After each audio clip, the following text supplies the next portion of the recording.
Welcome to the Homeschool Oklahoma podcast. Homeschool Oklahoma is the state organization for homeschooling in Oklahoma. We promote, protect, encourage, and equip parent-led and family-funded Christian homeschooling in the state. Our goal is to help you build your family through homeschooling in the name of Jesus. The goal of this podcast is to help homeschoolers, especially Oklahoma homeschoolers, take full advantage of everything the state has to offer. My name is Jonathan Bartlett, and I'm one of the board members of Homeschool Oklahoma. If you want to know more about Homeschool Oklahoma or help support us by becoming a member, head over to the homeschooloklahoma.org website and click the Join Now button. Now today we're starting a new series on our podcast.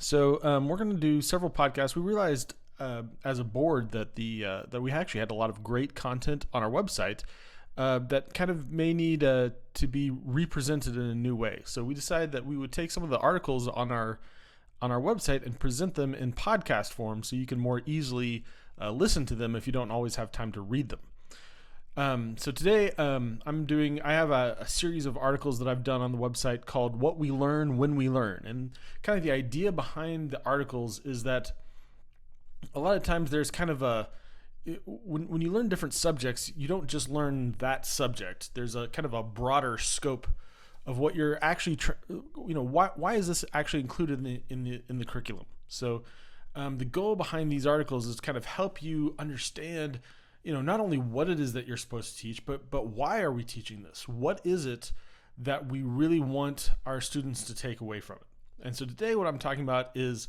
one of my favorite stories to talk about, which is Oedipus Rex.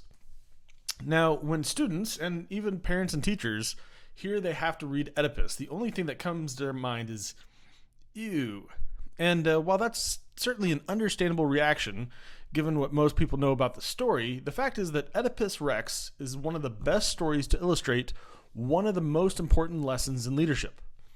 The ick factor in Oedipus is certainly strong, but thankfully, its position is entirely in the background. All the things that we've heard about Oedipus, him killing his father and marrying his mother, all occurred before the beginning of the story. They are the backdrop of the story, not the focus. Additionally, Oedipus himself did these things unknowingly. So Oedipus didn't know his father and mother. He grew up in a different kingdom and was not even aware that he was adopted. So when he came to his true homeland, he had a brutal encounter with a man he did not know. However, the audience knows that man was Oedipus's father and the king. Oedipus eventually becomes a local hero and marries the queen, who now lacks a husband, but is Oedipus's mother. So rather than being some Freudian desire, Oedipus's situation is a tragedy that Oedipus himself is horrified by when he discovers the truth. So why should we bother to read this book? Well, so this book wrestles with a fundamental question that all leaders need to wrestle with. The possibility that the problems in the organization stem from you, the leader. So in Oedipus, because of the things that Oedipus has done, even unknowingly, the city is subjected by the gods to a plague. Oedipus has set his mind on discovering the source of the misery. All along the way, various people try to dissuade Oedipus from looking too deeply into the mystery. Many people know that he will find the truth and are worried about being bearers of bad news. And this is actually the situation that many leaders find themselves in. They're trying to find the truth, but their subordinates do not want to tell them that they, the leaders, are themselves the problem. Each subordinate tries to convince Oedipus to call off the search. What makes Oedipus a hero in my reading is that Oedipus refuses to look away. He refuses to take the hint. For him, no matter how ugly the truth, Oedipus will face it. Doing what is best for the city of Thebes is his responsibility, and no one will tell him otherwise. Oedipus is willing to face the gravest truths about himself and his own complicity in the situation to set it right. When our students become leaders, they may someday face similar situations.